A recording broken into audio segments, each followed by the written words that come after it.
নমস্কাৰ, মই পৰিস্মিতা আপোনালোক সকলোকে ৰেচিপিজ এণ্ড লিভিঙলৈ স্বাগতম জনাইছোঁ। মাঘ বিহু আহি আছে, গতিকে আজি আপোনালোকক এটা পিঠাৰ ৰেচিপি লৈ আহিছোঁ আৰু সেয়া হ'ল জাতিলাওৰ পিঠাৰ ৰেচিপি।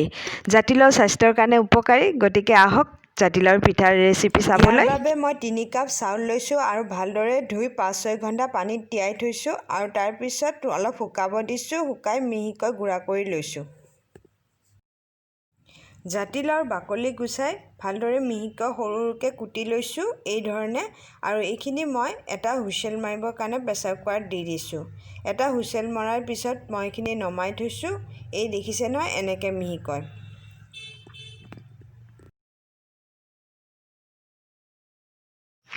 আৰু ইফালে চাউলখিনি মই ভালদৰে গুড়া কৰি লৈছোঁ আৰু এইখিনি মই পিঠাগুড়িত এতিয়া 1/3 টিস্পুন চ'ডা দি দিছোঁ আৰু লগতে 1 চিকুট নিমখ দিছোঁ, যাতে মিঠাত নিমখ অলপ দিলে টেষ্টটো বহুত এনহেঞ্চ কৰে, সেইকাৰণে অলপমান নিমখ দিছোঁ, বেছি নিদিব। আৰু এতিয়া এইখিনি মই ভালদৰে সানি লৈছোঁ আৰু আমাৰ জাতিলাওখিনি এতিয়া ঠাণ্ডা হৈ গৈছে। একেবাৰে গৰমে গৰমে পিঠাগুড়িত দিলে টেষ্টটো বেয়া হৈ যাব, গতিকে অলপ জাতিলাওখিনি আমাৰ ঠাণ্ডা হৈছে আৰু এতিয়া মই জাতিলাওখিনি ইয়াতে দি দিম, কিন্তু জাতিলাওৰ পানীখিনি নিদিব।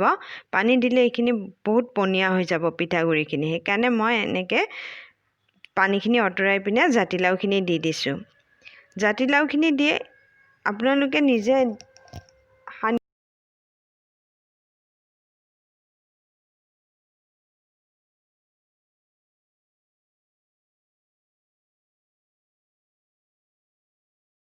ইয়াতে আৰু অলপ আমি জাতিলাও দিব লাগিব।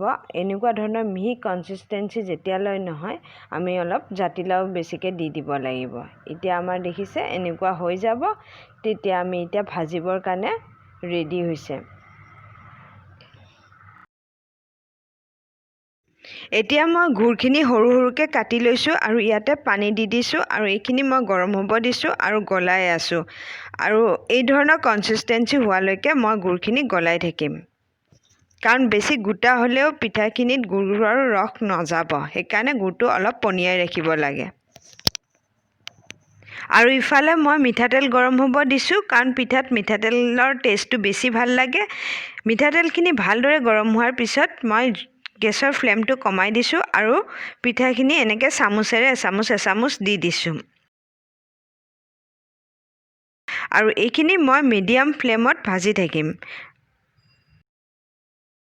এতিয়া আমি এই ধৰণে ৰংচঙীয়া হোৱাকৈ ভাজি ল'ব লাগিব আৰু বহুত ডাঙৰ আকাৰৰো বনাব নালাগে, কিয়নো বেছি ডাঙৰ আকাৰৰ বনালে ভিতৰটো কেঁচাই থাকিব পাৰে। সেইকাৰণে এই ধৰণে এচামুচ টিস্পুনেদি আপোনালোকে দিব আৰু এই ধৰণে ভাজি থাকিব।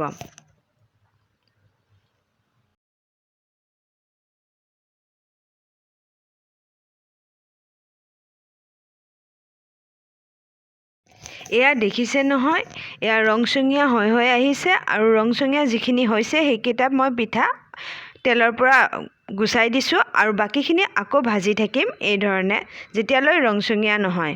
এই ধৰণে মই বাকী থকা পিঠাখিনিও ভাজি ল'ম।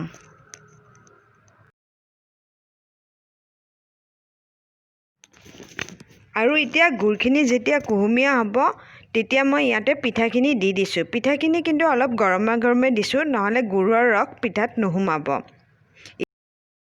এয়া হৈ গ'ল আমাৰ পিঠা। মই এটা আপোনালোকক ভাঙি পিনে দেখুৱাইছোঁ। এনেকৈ দেখিছে নহয়, ইয়াতে জাতিলাও পিচ এনেকৈ আছে, সেনেকৈ থাকিলে খাই বহুত টেষ্টি লাগে।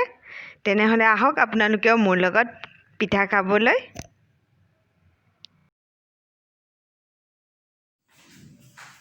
ভিডিঅ'টো যদি ভাল লাগিছে লাইক আৰু শ্বেয়াৰ কৰি দিব, আৰু নতুন হয় যদি মোৰ চেনেলত ছাবস্ক্ৰাইব কৰি দিব।